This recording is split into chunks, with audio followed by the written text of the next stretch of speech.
students, அனைவருக்கும் வணக்கம். இன்னைக்கு வீடியோல நம்ம என்ன பார்க்க போறோம் அப்படினா block diagram reduction technique base பண்ணி தான் ப்ராப்ளம் பார்க்கறோம். இதுக்கு முன்னாடி நம்ம நிறைய வீடியோஸ் பார்த்திருப்போம். சோ இந்த வீடியோல என்ன டிஃபரன்ஸ் அப்படினா கொஞ்சம் ஒரு மாதிரி வித்தியாசமான ப்ராப்ளம். இந்த ப்ராப்ளமை எப்படி பண்ணனும் அப்படிங்கறத தான் நம்ம இந்த வீடியோல பார்க்க போறோம். வாங்க பார்க்கலாம். Obtain the transfer function for the system shown in the figure.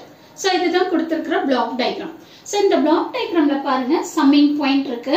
அந்த summing pointல எத்தனை incoming signal இருக்கு பாருங்க. So டோட்டலா நமக்கு வந்து 4 incoming signal இருக்கு. So ரெண்டு incoming signal வந்து negative polarityல இருக்கு. ரெண்டு incoming signal வந்து positive polarityல இருக்கு. அதே மாதிரி இந்த feedback pathல நமக்கு 3 blocks இருக்கு. H1 of S இருக்கு, H2 of S இருக்கு, H3 of S இருக்கு.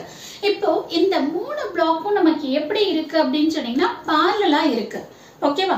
சோ அப்ப parallel-ஆ இருந்தா நம்ம என்ன பண்ணிக்குவோம்? ஆட் பண்ணிக்குவோம். ஓகேவா?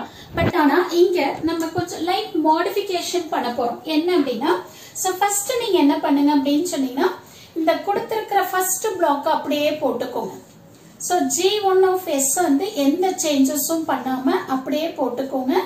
R of S ங்கிறது உங்களோட இன்புட். ஓகே, இத போட்டு முடிச்சதுக்கு அப்புறமா நீங்க என்ன பண்ணுங்க? சம்மிங் பாயிண்ட போட்டுருங்க. சரிங்களா? சம்மிங் பாயிண்ட் இங்க பாசிட்டிவ். அடுத்து நான் என்ன பண்றேன் அப்படினா G2 of S um G3 of S உம் நமக்கு எப்படி கனெக்ட் ஆயிருக்கு? கேஸ்கேட்ல கனெக்ட் ஆயிருக்கு. தட் சீரிஸ் கனெக்ஷன்ல இருக்கு. அப்ப சீரிஸ் கனெக்ஷன்ல இருந்தா நம்ம என்ன பண்ணணும்? மல்டிப்ளை பண்ணணும். அப்படி மல்டிப்ளை பண்ணீங்க அப்படினா உங்களோட பிளாக் எப்படி வரும்? G2 of S into G3 of S ன்னு வரும். ஓகேங்களா?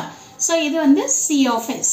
ஓகே, இப்போ நான் நெக்ஸ்ட் என்ன பண்றேன் அப்படினா இந்த parallel-ஆ கனெக்ட் ஆயிருக்கிற அந்த பிளாக்கை நான் இங்க போட்டுக்கிறேன். சோ இந்த பிளாக் நான் இங்க போட்டுட்டு இதை எப்படி எழுதுறேன் அப்படிங்கறத பாருங்க. இப்போ H1 of S எதுல கனெக்ட் ஆயிருக்கு? நெகட்டிவ்ல கனெக்ட் ஆயிருக்கு. H2 of S எதுல கனெக்ட் ஆயிருக்கு? பாசிட்டிவ்ல கனெக்ட் ஆயிருக்கு. H3 of S எதுல கனெக்ட் ஆயிருக்கு? நெகட்டிவ்ல கனெக்ட் ஆயிருக்கு. சோ நான் இப்போ என்ன பண்றேன் அப்படினா first H1 of S minus H2 of S plus H3 of S. Madam என்ன மேடம் அங்க இருக்கிற polarity-க்கு அப்படியே ஆப்போசிட்டா எழுதுறீங்க, இது என்ன கரெக்ட்டா அப்படினே கேள்வி கேக்குறீங்க. கண்டிப்பா இது கரெக்ட். இந்த பிளாக்கை கொண்டு போயிட்டு நான் இப்போ என்ன பண்ண போறேன் அப்படினு சொன்னீங்கன்னா இதோட நெகட்டிவ்ல கனெக்ட் பண்ண போறேன். கரெக்ட்டா? இப்போ இது நெகட்டிவ்ல கனெக்ட் ஆகிறதுனால மைனஸ் H1 of S உங்களுக்கு அந்த பாயிண்ட் வந்துருச்சா? அடுத்து மைனஸ் இன்டு மைனஸ் நமக்கு என்ன ஆகும்? பிளஸ் ஆயிரும். அப்ப பிளஸ் H2 of S. அடுத்தது மைனஸ் H3 of S. அந்த பிளாக்கை தான் நம்ம என்ன பண்ணியிருக்கோம்? இந்த மாதிரி ரீப்ளேஸ் பண்ணியிருக்கோம். அவ்வளவுதான். ஓகேவா? நெக்ஸ்ட் பாருங்க, இந்த பிளாக் நமக்கு எப்படி இருக்கு? லூப்ல இருக்கு. தட் இஸ் நெகட்டிவ் ஃபீட்பேக் லூப்ல இருக்கு. அப்ப இதை நம்ம மினிமைஸ் பண்ணிக்கலாம். அப்ப அதை மினிமைஸ் பண்ணீங்க அப்படின்னா உங்களுக்கு என்ன பிளாக் வரும் பாருங்க. ஃபர்ஸ்ட்ல இருக்கிற பிளாக் அப்படியே போட்டுக்கோங்க. G1 of S, இதுல இன்புட் வந்து R of S. Okay, so இங்க வந்து பாத்தீங்க அப்படின்னா இந்த பிளாக்கை நீங்க மினிமைஸ் பண்ணணும். அப்படி மினிமைஸ் பண்றப்போ நமக்கு என்ன வரும் அப்படிங்கறத பார்க்கலாம். சோ ஃபர்ஸ்ட் நீங்க என்ன பண்ணுங்க? இந்த ஃபார்வர்ட் பாத் கெயின் எடுத்துக்கோங்க.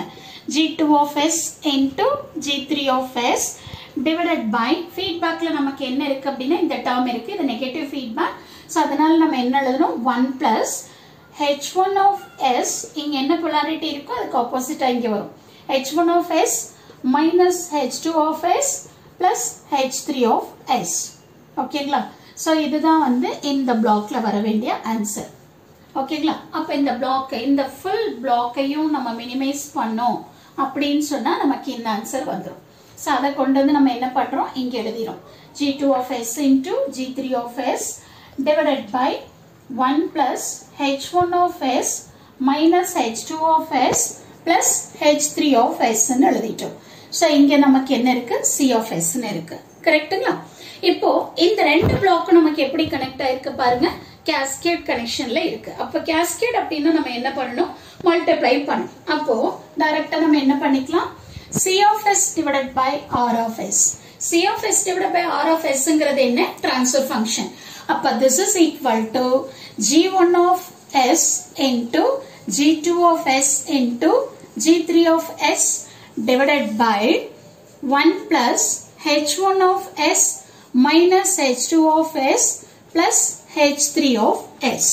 So இதுதான் வந்து பாத்தீங்க அப்படின்னா இந்த ப்ராப்ளம்க்கான ஆன்சர். ஓகேங்களா? சோ எவ்வளவு ஈஸி பாருங்க. சோ நமக்கு ஒரே ஒரு விஷயம் மட்டும் நமக்கு தெரியணும். அந்த ஃபீட்பேக்ல இருக்கிற அந்த எல்லா எலிமெண்ட்ஸையும் நம்ம என்ன பண்ணணும், ஃபர்ஸ்ட் சிம்பிளிஃபை பண்ணிக்கணும். சிம்பிளிஃபை பண்ணதுக்கு அப்புறமா இருக்கிற ரிமைனிங் ஸ்டெப்ஸை நம்ம ஃபாலோ பண்ணிக்கிட்டே வந்தோம் அப்படின்னா ஃபைனல் ஆன்சர் ரொம்ப சீக்கிரமா நமக்கு கிடைச்சிரும். சோ கண்டிப்பா இந்த வீடியோ உங்களுக்கு யூஸ்ஃபுல்லா இருக்கும்னு நினைக்கிறேன். தேங்க்யூ ஃபார் வாட்சிங் திஸ்.